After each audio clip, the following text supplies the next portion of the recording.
Jeff sa taas. Hello, Kuya Jeff. Okay? Hello, tuloy lang. Titingnan natin kung saan matatapos to. Kay Kuya Jeff. Okay. Di ka namin, baka hindi mo Hindi kasi alam mo, okay, Kyle. Ito. Sige, Kuya. Paprangkahin na lang kita para ma-interrupt na kita dito. Kasi kanina ka pa, you're trying to justify a lot of things that you don't need to. That's my point. First of all, Okay.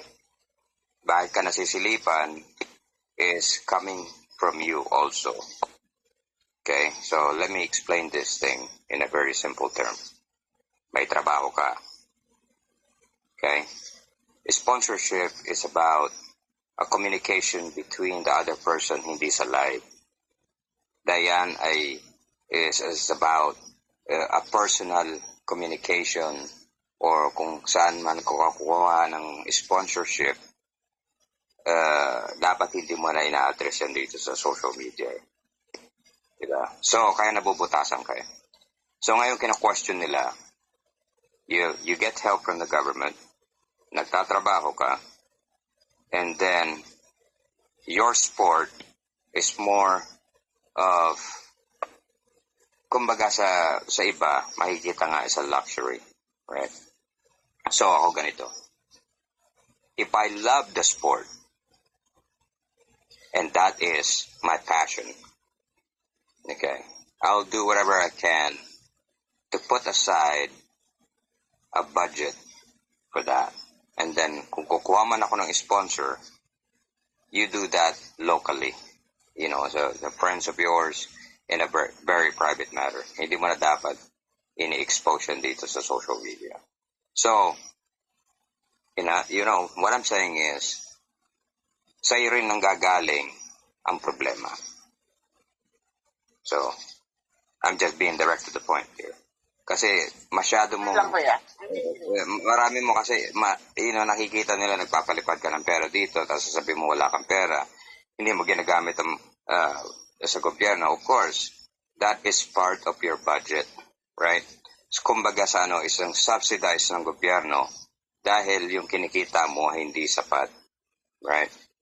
So, yun ang nakikita nila. No? So, of course, magtatanong nga naman sila, even if it's with malice or whatever it is. Diba? Yun lang. So, sabi ko nga sa'yo rin nanggagaling ang problema kasi. Because the more you expose yourself kung ano yung ginagawa mo, and then, expect na merong, consequences yan. And this is the consequences. Okay. So, learn to balance it. Hindi yung daldal ka na lang ng daldal, kung paulit-ulit na lang, put an end to it. That's it. Not all questions needs to be answered. Hindi mo na dapat, yun lang ang masasabi ko, okay, guys. So, it's just an advice. Kung gusto mong mahinto to, and then it's nasa sa'yo yan, you're in control of it. Pero kung hindi mo makokontrol yung sarili mo, it's just the same repetitive, you're just like a gerbil, running in circles. Kahit anong paliwanag mo, over and over and over again, it will never end. So, of course, sino madadamay, of course, you have to consider kung sino yung mga nakakasama mo as far as that. Of course, meron magtatanggol sa'yo, meron magsusupport sa'yo, and then, of course, their involvement will get deeper in that same muck na gustong baguhin. So, yun lang masasabi ko. Kaya napakit lang ako. Very well said. Jeff, thank